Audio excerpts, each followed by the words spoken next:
Donald Trump facing a fierce backlash for his choice of words. This all began yesterday when the GOP nominee talked about how Hillary Clinton is given the chance to name picks to the Supreme Court could undermine gun owners' rights. If she gets to pick her judges, nothing you can do, folks. Although the Second Amendment people, maybe there is, I don't know. But I'll tell you what, that will be a horrible day. Democrats have been quick to pounce on those words. Connecticut Senator Chris Murphy, a staunch gun control advocate from a state where emotions remain raw over the Sandy Hook school massacre, tweeting this: "Don't treat this as a political misstep. It's an assassination threat, seriously upping the possibility of a national tragedy and crisis." But on Hannity, Trump saying it was obvious to everyone he was referring to the power of the ballot box and not violence. This is a political movement. This is a strong, powerful movement, the Second Amendment. You know, Hillary wants to take your guns away. She wants to leave you unprotected in your home. This is a tremendous political movement. The NRA, as you know, endorsed me. They're terrific people, Wayne and Chris and all of the people over there. And by the way, they've already, I just saw, they tweeted out, basically they agree 100% with what I said. And there can be no other interpretation.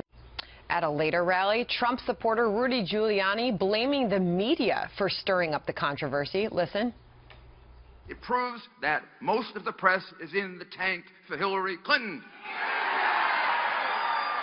They will buy any lie, any distortion, any spin that the Clintons put out, and they've been doing it since he was governor of Arkansas.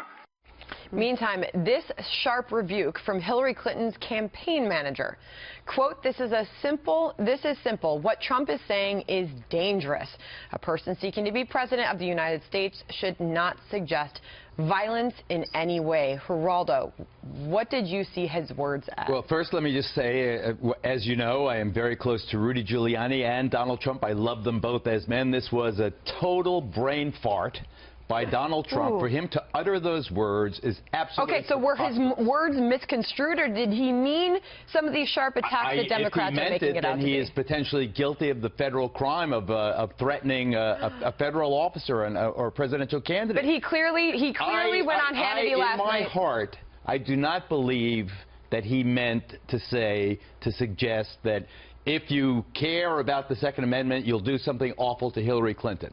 But the mere fact that this grown-up man, who is the nominee of the major party, who could be the president of the United States, is so sloppy in his verbiage that he allows others to construe or misconstrue what he said as a threat of violence against a candidate is shameful. He should apologize. All right. It's not enough to say, I didn't mean it, it's obvious I didn't mean it, or for Rudy to raise his voice and say, oh, they've been in the tank for the Clintons for 20. That's a bunch of BS. Senator Susan Collins, a Republican from Maine, essentially says the same thing here. Listen. I've been very critical of Donald Trump, but I actually don't think that's what he was saying. But it is an example of Donald Trump's looseness with language that can lead to interpretations such as the one put out by Secretary Clinton's camp.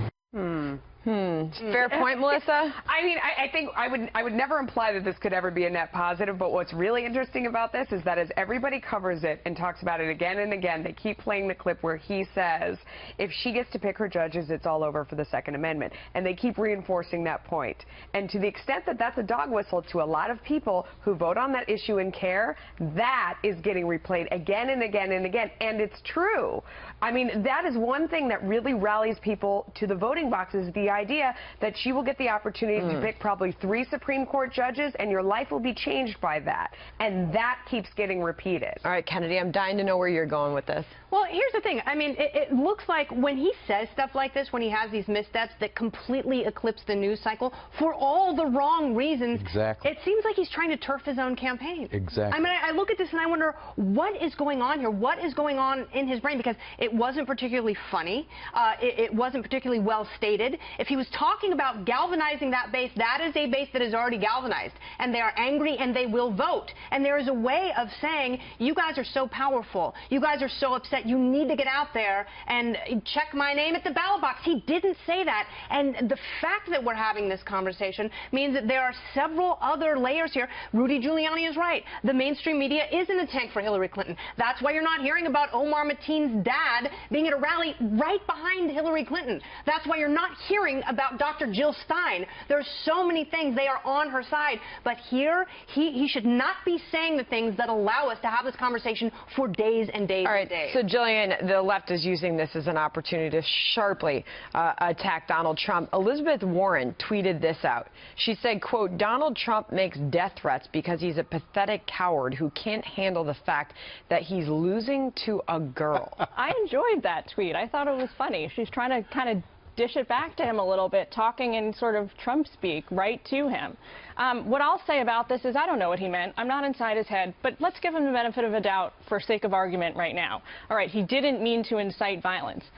When in our collective memory have we ever had this ongoing national dialogue about whether a potential President of the United States, the party's frontrunner in the general election, maybe potentially poses a danger to the republic? I mean, this kind of a conversation we're having is totally unprecedented. But why would you brush that off? I mean, she said he's upset he's losing to a girl. If he said, I don't want to lose to a girl, everyone would go nuts. Why is Elizabeth Warren allowed to tweet? Why is he allowed to tweet? Women, that's more important to you than he potentially is threatening to assassinate. No, I'm saying, why is she allowed to say Why is she allowed to say that? Because she's fighting back against the anti... Why is she allowed to say that? All right, let's get the man's perspective back in here, Geraldo. This is not a close call. This was a stupid thing for him to say. It was for sure a stupid thing to say. And to suggest that the dog whistle of the Second Amendment trumps the fact that Trump is saying to assassinate her if she wins to prevent the Supreme Court. It's just interesting. I started with the fact that it is for sure not a net positive. Donald Trump. All right, so let's go back to Jillian's point, ladies and gentlemen, Mr. and Mrs. America, I am so sorry that I even allowed this to be construed in that way. That's not what I meant. He shouldn't have to qualify. He shouldn't have to apologize. Because he should never have said it.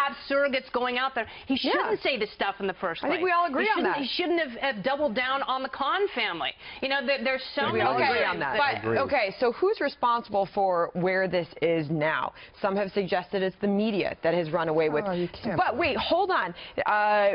Representative Eric Swalwell, Democrat, California, he actually said this. He said that the Secret Service should investigate Donald Trump after this threat. The Secret Service tweeted out last night, Sandra, as you may be aware, I'm sure you are, that they are aware of his statement. So the Secret Service, charged with protecting candidates and office holders, is aware of the statement made by the damn candidate for the Republican Party. It's not like it was made by David Duke or some skinhead or some neo-Nazi or by Vladimir Putin. It was made by Donald Trump. It came out of his mouth, and it allows you talk about Mateen in the second row.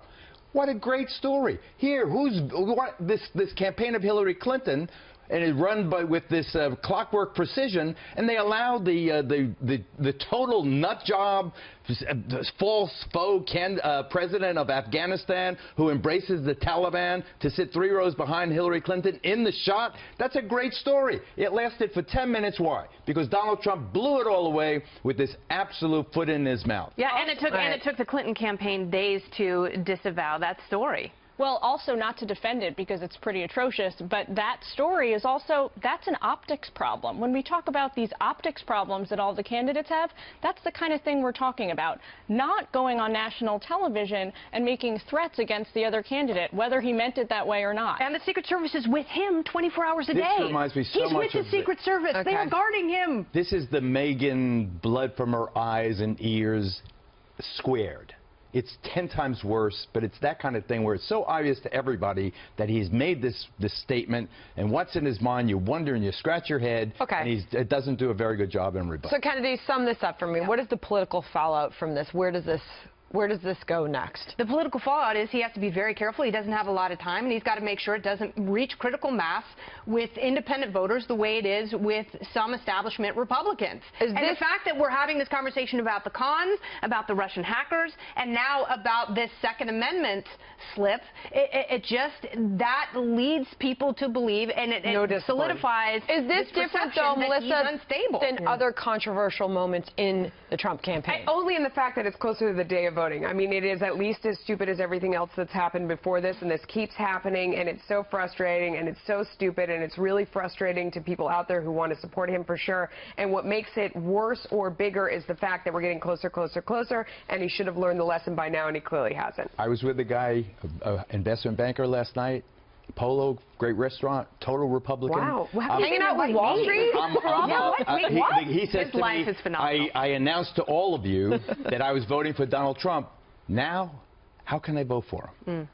Now, to vote for Donald Trump, you got to do it on the down low, on the QT, because it's embarrassing because of all of this kind of stuff. And she's a beatable candidate. My goodness, is she a beatable candidate? Totally. Well, my last check at Twitter, this is still the top conversation on social media right now. Everybody's deciding what exactly he meant there. All right, thank you.